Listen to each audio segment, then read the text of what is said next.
मेरे प्यारे साथियों, नमस्कार फ्रेंड्स। अपने इस वीडियो लेक्चर में मैं आप सबसे उन करंट अफेयर्स से रिलेटेड इम्पोर्टेंट टॉपिक्स के बारे में बात करने जा रहा हूं जिनके सिविल सर्विस प्री 2024 के एग्जामिनेशन में पूछे जाने की सबसे अधिक संभावनाएं हैं। लेकिन इससे पहले कि मैं विधिवत तरीके से टॉपिक्स पर आऊं, मुझे लगता है कि कुछ तथ्य स्पष्ट कर दिए जाने चाहिए ताकि ज़्यादा से ज़्यादा और सही तरीके से आप इसका लाभ उठा सकें।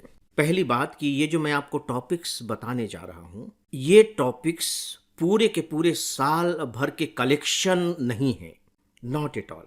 पूरे के पूरे साल भर में जो घटनाएं घटी हैं, जो महत्वपूर्ण खबरें रही हैं, उनमें से भी जो मोस्ट इम्पॉर्टेंट हो सकती हैं, जिनके एग्जामिनेशन में पूछे जाने की संभावना ज़्यादा होती है, उनका कलेक्शन है। इसलिए आपकी जो अपनी तैयारी है करंट अफेयर्स को लेकर के, उससे आप जुड़े रहें। आपने नोट्स बना रखे होंगे, आपने आपका जो भी तरीका रहा होगा उसे आप एज इट इज रखें। आप यूं कह सकते हैं कि ये जो टॉपिक्स हैं एक प्रकार से इंपॉर्टेंट टॉपिक्स का रिवीजन जैसा है। मैं आपको बताना चाहूंगा कि पिछले कुछ सालों से लगातार हम लोग ऐसा कर रहे हैं और इसके बहुत अच्छे रिजल्ट्स हम लोगों को देखने में मिले हैं। इसलिए हम इस साल भी अपने उस अनुभव को आपके साथ शेयर कर रहे हैं। पहली बात कि ये कंप्लीट करंट अफेयर्स का कलेक्शन न होकर उस उन कलेक्शंस में से जो सबसे इंपॉर्टेंट टॉपिक्स हो सकते हैं उनका कलेक्शन है। फ्रेंड्स, दूसरी बात यह कि मैं यहाँ टॉपिक्स के बारे में ही आपको बताऊंगा। होता यह है कि एग्जामिनेशन में कभी कभी तो सीधे सीधे टॉपिक्स से रिलेटेड ही प्रश्न पूछ लिए जाते हैं जो मैं यहाँ बताऊंगा, और कभी कभी ये भी होता है कि इस टॉपिक्स का जो स्टैटिक पार्ट है, यानी कि जो आपके सिलेबस में पहले से ही है, यहाँ से प्रश्न उठा करके उसे वहाँ से जोड़ करके प्रश्न तैयार कर लिया जाता है, और यह भी आपके लिए बहुत अधिक मददगार सिद्ध होता है। यहाँ मैं आपको एक बात विशेष रूप से बताना चाहूँगा कि ये जो कलेक्शन है ये पिछले एक साल का है। एक साल कहने का मतलब है कि सामान्यतया यह देखने में आता है कि जब भी सिविल सर्विस एग्ज़ाम होते हैं, प्री के एग्ज़ाम होते हैं, उससे लगभग 2 महीने पहले तक के क्वेश्चंस लिए जाते हैं करंट अफेयर्स के अंतर्गत। और इसका मतलब यह हुआ कि जैसे मान लें कि मई में जैसे एग्ज़ाम है, चूंकि इस बार ठीक है जून में एग्ज़ाम हो गए हैं, लेकिन पहले तो मई में ही डिक्लेयर हुए थे। तो मई में जैसे मान लीजिए कि लास्ट में आपके एग्ज़ाम होने हैं, तो 2 महीने पहले यानी कि मार्च तक की घटनाओं को इसमें शामिल किया जाएगा। और पिछले साल भी ऐसे ही हुआ था। तो अप्रैल से लेकर के, यानी कि अप्रैल 2023 से लेकर के मार्च 2024 तक की घटनाओं को मैंने इसमें शामिल किया है। तो दोस्तों, ये थोड़ी से स्पष्टीकरण के बाद यहाँ मैं देखिए एक बात और बताना चाहूँगा कि यह कलेक्शन हमने बहुत गंभीरता के साथ और बहुत जिम्मेदारी के साथ और पिछले कई साल के बहुत ही जो मैच्योर अनुभव हैं उनके साथ किया है।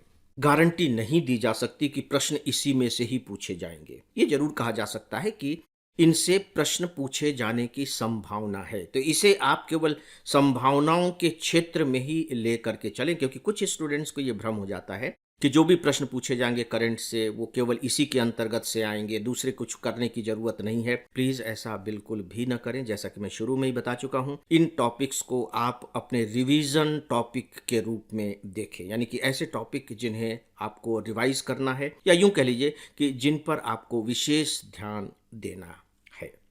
राइट फ्रेंड्स, तो आइए अब सीधे सीधे टॉपिक्स की बात करते हैं। मैं इसकी शुरुआत करूंगा पॉलिटिकल साइंस से। एक बात जरूर है कि आप इन टॉपिक्स को ध्यान से सुने। जब आप ध्यान से सुनेंगे तभी ये टॉपिक्स आपके दिमाग में दर्ज हो सकेंगे और आप इसका सही तरीके से लाभ उठा सकेंगे। तो मैं शुरू करता हूं। संविधान की मुख्य विशेषताएं, उद्देशिका, मौलिक अधिकार, राज्य के नीति निर्देशक तत्व और मूल कर्तव्य। देखिए, इसका संबंध करंट से उतना नहीं है जितना कि स्टैटिक पोर्शन से। हर साल इनमें से कुछ न कुछ प्रश्न पूछ ही लिए जाते हैं, इसलिए मैंने इन टॉपिक्स को यहाँ शामिल किया है और इन पर आप थोड़ी सी अच्छी तैयारी जरूर कर लें। लोकसभा के चुनाव एवं गठन। अब मैं कुछ अनुच्छेद बता रहा हूँ। अनुच्छेद 243, 142, 200 एंड 105 इन ब्रैकेट 2। भारतीयों द्वारा विदेशी नागरिकता लिया जाना,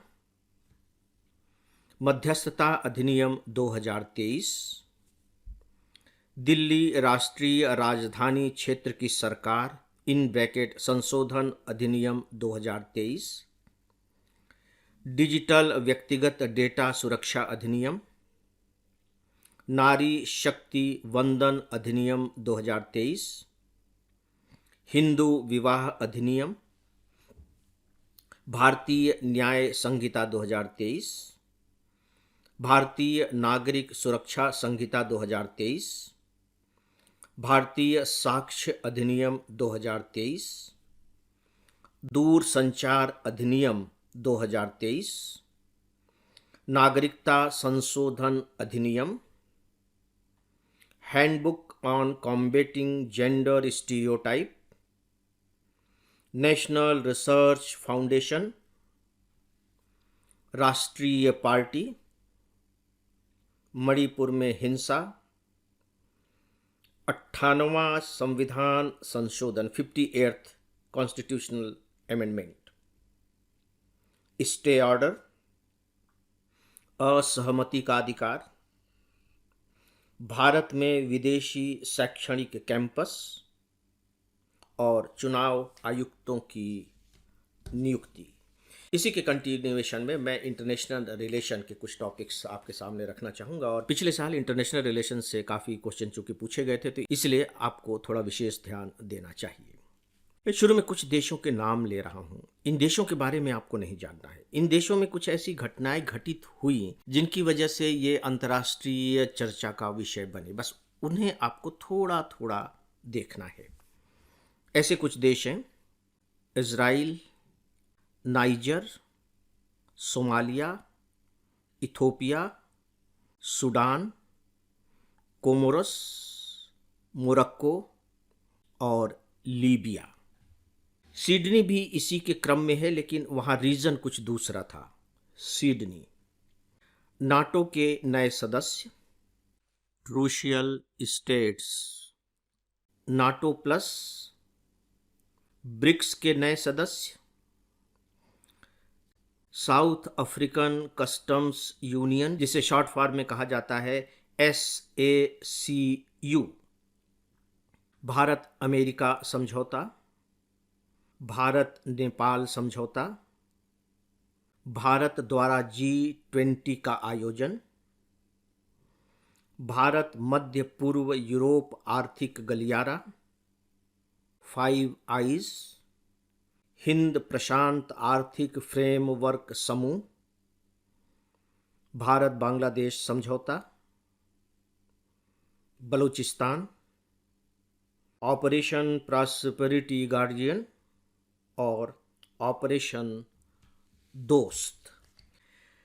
फ्रेंड्स, अब हम आते हैं नेक्स्ट इम्पॉर्टेंट सब्जेक्ट पर, और वह है इकोनॉमिक्स एंड इकोनॉमी। अंतर्राष्ट्रीय मुद्रा रुपया,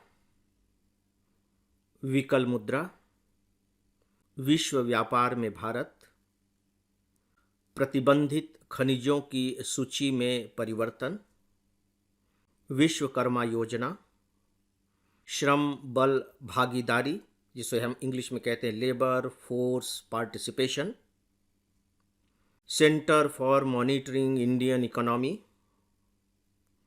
वाइब्रेंट विलेज प्रोग्राम, हरित बॉन्ड, भंडारण योजना, cities investment to innovate, integrate and sustain, इसका शॉर्ट फॉर्म है CITIIS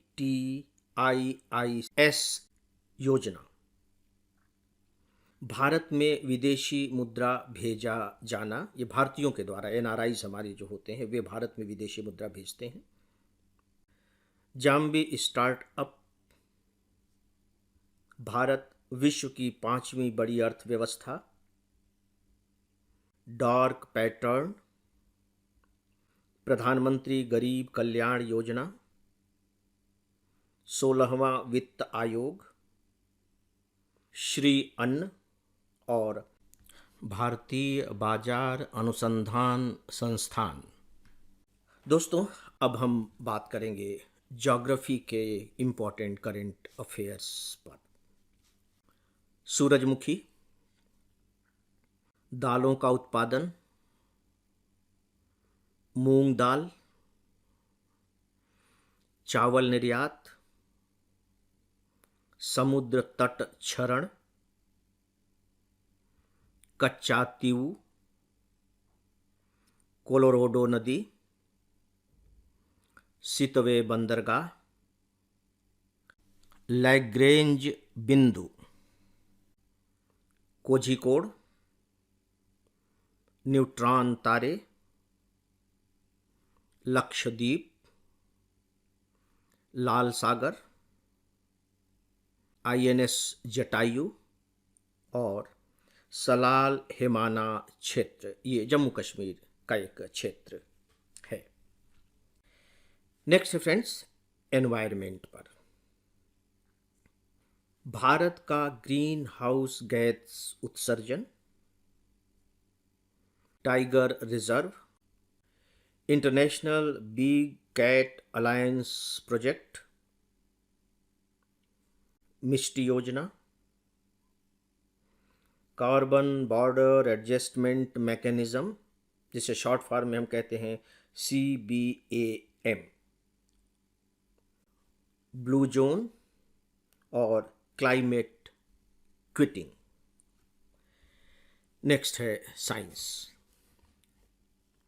मैनहट्टन प्रोजेक्ट,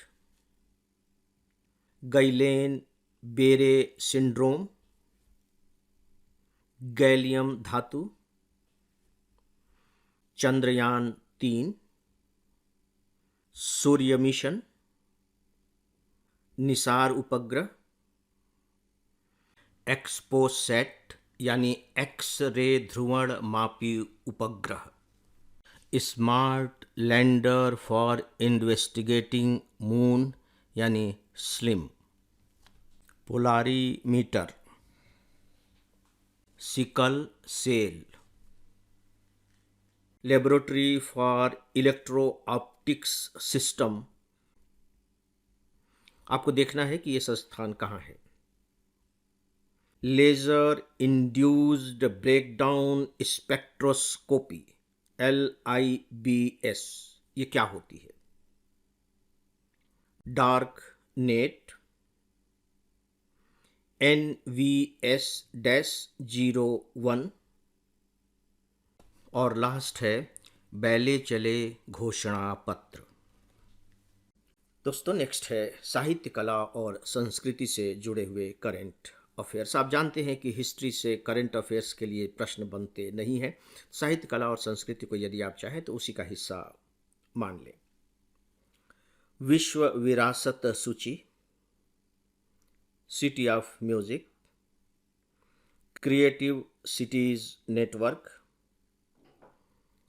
राम से संबंधित रचनाएं, film Oppenheimer, Sengol, Shankaracharya, Lanjia Saura painting, Yashobhoomi और आर्य समाज। दोस्तों, अब लास्ट में हम देखते हैं अन्य के अंतर्गत कौन कौन से करंट टॉपिक्स आते हैं। Unbearable lightness of being, unbearable lightness of being, ये एक पुस्तक है। किसने लिखी और जो राइटर हैं उनके बारे में भी आपको थोड़ा सा पढ़ लेना चाहिए। विश्व कुश्ती प्रतियोगिता, इसमें भारत विवादास्पद स्थिति में रहा था, तो वो क्यों था? आर प्रज्ञानंद, शजर पत्थर, कृपाण, हांगजू एशियन गेम्स, मत्स्य 6000, लॉस एंजल्स ओलंपिक, खासकर इसमें कौन कौन से नए खेल शामिल किए गए हैं। नोबेल पुरस्कार, जब आप नोबेल पुरस्कार की तैयारी करें तो नोबेल पुरस्कार किस क्षेत्र में किन किन को दिए गए हैं और खासकर किस कार्य के लिए दिए गए हैं, उन पर भी थोड़ी सी नज़र जरूर डालिएगा। अपार ID, अपार MICPAARID, मिकी माउस और शिव शक्ति पॉइंट। फ्रेंड्स, ये कुछ टॉपिक्स मैंने आप सबके सामने रखे हैं और जैसा कि मैंने शुरू में ही आपको बताया है कि कभी कभी प्रश्न सीधे टॉपिक्स से ज्यों के त्यों आ जाते हैं, करंट पर बेस्ड होते हैं, और कभी कभी इसी पर आधारित जो स्टैटिक पोर्शन है वहाँ से वो प्रश्न पूछ लेते हैं, और कभी कभी इन दोनों को कंबाइंड भी कर देते हैं स्टेटमेंट के रूप में। तो मुझे उम्मीद है कि आप पूरे ध्यान के साथ इसे सुनेंगे, बार बार सुनेंगे और अपने लाभ के लिए इसका इस्तेमाल भी करेंगे। यहाँ मैं आपको कुछ और इन्फॉर्मेशंस देना चाहूँगा कि अभी जो आपको टॉपिक्स बताए गए हैं, यदि आप इनकी कंप्लीट लिस्ट चाहते हैं तो वह बाकायदे हमारे AFEIS.com पर अवेलेबल है, आप वहाँ से ले सकते हैं। जो दूसरी बात है वो ये कि जो टॉपिक्स मैंने आपको बताए हैं, इन टॉपिक्स को आधार बनाकर मैंने लगभग 150 क्वेश्चंस तैयार किए जो ऑब्जेक्टिव टाइप के हैं। यदि आपको ऑब्जेक्टिव टाइप के भी उन क्वेश्चंस की ज़रूरत हो तो वो भी आप बाकायदे हमारे AFEIS.com पर जाकर के देख सकते हैं, आप ले सकते हैं। यहाँ मैं एक बात ज़रूर ये बताना चाहूँगा कि जो मैंने क्वेश्चंस तैयार किए हैं वो सिविल सर्विस एग्जामिनेशन में जिस पैटर्न पर पूछे जाते हैं, पैटर्न तो वही है लेकिन उसका जो लेवल है वो थोड़ा सा कम है, ऐसा आपको पढ़ने पर लग सकता है, और ऐसा मैंने जानबूझकर किया है। कठिन तो कितना भी बनाया जा सकता है, मैंने ऐसा इसलिए किया है ताकि आपकी तैयारी भी हो सके। यानी कि एक पर्टिकुलर टॉपिक है और उस टॉपिक पर अगर मैंने ऑब्जेक्टिव टाइप क्वेश्चन तैयार किया है तो इस बात का विशेष रूप से ध्यान रखा है कि एग्जामिनेशन के पॉइंट ऑफ व्यू से जो इन्फॉर्मेशन आपको चाहिए उस टॉपिक से रिलेटेड वो कम से कम आपको यहाँ मिल जाए। तो यानी वो पैटर्न के साथ साथ आपकी प्रिपरेशन भी कराने की दृष्टि से तैयार किए गए हैं, तो इस दृष्टि से आप उन्हें पढ़ें और उनका मूल्यांकन भी करें।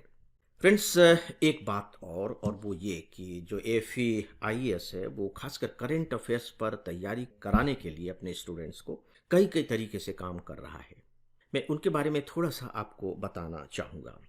मंडे टू फ्राइडे एक हम डेली ऑडियो लेक्चर प्रोवाइड करते हैं जो मेरे द्वारा ही तैयार किया जाता है, और ये लगभग 12 से 14 मिनट का होता है। इसमें जो उससे ठीक एक दिन पहले की जो खबरें होती हैं, चाहे वो अखबारों की खबरें हों या चैनल्स की, न्यूज़ चैनल्स की खबरें हों, रेडियो की खबरें हों, उनमें जो इम्पोर्टेंट जो टॉपिक हो सकते हैं, जो खबरें हो सकती हैं, वो बताया जाता है, और जो इम्पोर्टेंट टॉपिक्स होते हैं एक मुख्य विषय का चुनाव करके उसके बारे में डिटेल में आपको जानकारी दी जाती है ताकि आपके अंदर एक एनालिटिकल पावर डेवलप हो सके और इसके बहुत ही अच्छे परिणाम देखने में आए हैं।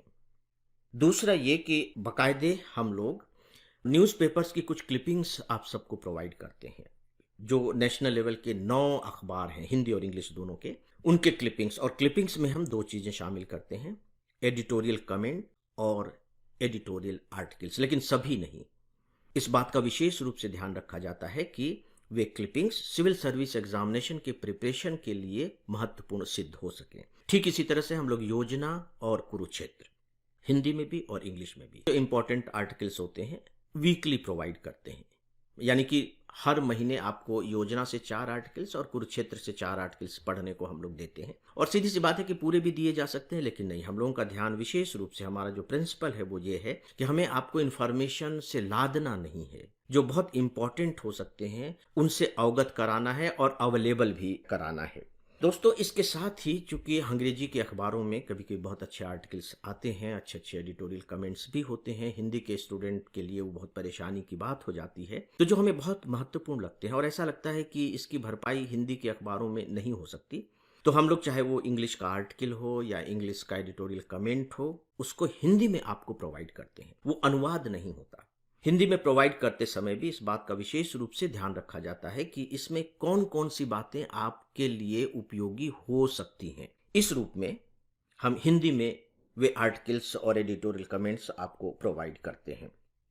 साथ ही साथ बाकायदे हम लोग वीकली प्रैक्टिस एक क्वेश्चन देते हैं जो मेन एग्जामिनेशन को ध्यान में रखकर दिया जाता है। सप्ताह में एक क्वेश्चन, ताकि आप उस पर प्रैक्टिस कर सकें। और आपको जानकर खुशी होगी कि जो क्वेश्चंस दिए जाते हैं उनमें से बहुत से क्वेश्चंस मेंस में पूछे जाते हैं। मैं क्वेश्चंस तो नहीं कहूँगा, लेकिन उन टॉपिक्स से क्वेश्चंस आते हैं। अभी मैंने आपको जितनी बातें बताई हैं आप चाहें तो हमारा बिल्कुल AFEIS ऐप है, आप उस ऐप को डाउनलोड कर सकते हैं। और ये जो सारी सर्विसेज हैं, याद रखिए ये बिल्कुल फ्री हैं, आप इनका फ़ायदा उठा सकते हैं। दूसरी जो छोटी सी सूचना है आपकी पूरी प्रिपरेशन के लिए सिविल सर्विस एग्जामिनेशन की, मैंने 2 किताबें लिखी हैं, भाग 1 और भाग 2, और किताब का शीर्षक है आप IAS कैसे बनेंगे। मुझे व्यक्तिगत तौर पर लगता है और पूरी ईमानदारी के साथ लगता है कि ये पुस्तक आपके पास होनी चाहिए। प्रिपरेशन के दौरान आपके सामने जो भी प्रश्न खड़े होंगे, उन प्रश्नों के उत्तर ये पुस्तक आपको देगी, और मुझे ऐसा लगता है कि आपकी प्रिपरेशन बहुत अच्छे तरीके से हो सके, इसके लिए सही मार्गदर्शन भी उपलब्ध कराएगी। यदि आप चाहें तो आप ये पुस्तकें ले सकते हैं, और इसका जो लिंक है वह नीचे दिया गया है। फ्रेंड्स, यदि आपको हमारा यह वीडियो पसंद आया हो तो आप इसे लाइक करें, दूसरों के साथ इसे शेयर करें, हमारे YouTube चैनल को सब्सक्राइब भी करें। और हम लोग अब इंस्टाग्राम और टेलीग्राम पर अवेलेबल हैं, इसके लिंक नीचे दिए गए। तो दोस्तों, अब इसी के साथ ही अब अपनी बात में समाप्त करता हूँ। नमस्कार।